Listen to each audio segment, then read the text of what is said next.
Once upon a time in a big city, there lived a boy named Max. One afternoon, while playing in his garden, Max noticed something strange. There were glowing paw prints all over his garden, and they seemed to be guiding him into the woods. At first, he was a little scared, but his curiosity got the better of him. So he followed the paw prints deeper and deeper into the woods. As he walked, he heard a tiny voice that said, "Come find me." Startled, Max looked around, but he couldn't see anyone. Then he realized that the voice had come from one of the paw prints. As he continued on, he noticed that each paw print was giving him tiny riddles to solve.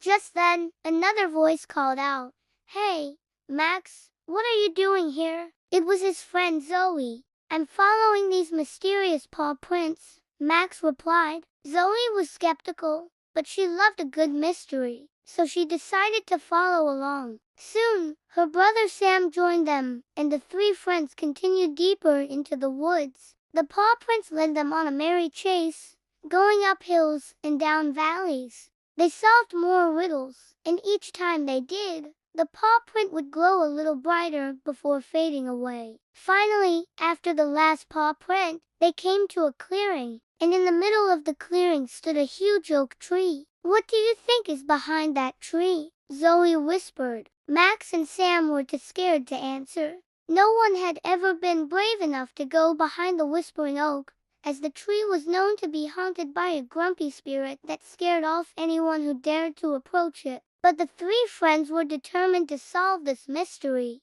so they crept slowly behind the tree, and what they saw made their jaws drop. There, curled up in a ball, was the most adorable, fuzzy purple creature they had ever seen. It had big, round eyes, soft, velvety fur, and a tiny pink nose. The creature was so scared that it tried to hide its face behind its paws, but Max and his friends could tell that it was just a baby. "Don't be afraid," Max said gently. "We won't hurt you." The creature looked up at him with big, teary eyes. "Where are your parents?" Sam asked. The creature shook its head, indicating that it didn't know. "You poor thing," Zoe said. "You must be all alone." The creature nodded sadly. The three friends felt sorry for the little animal, so they offered it some cookies from their snack bag. The creature's eyes lit up, and it quickly gobbled up the cookies. It was so cute that Max, Zoe, and Sam couldn't resist hugging it. "What should we name you?" Max asked. The creature looked at him, then at its own paws, which were now glowing brightly. "Poom," it whispered, and that's how they knew it wanted to be called Poom. From that day on, Max, Zoe, and Sam became best friends with Poom. Every weekend, they would meet up in the woods and play fun games together.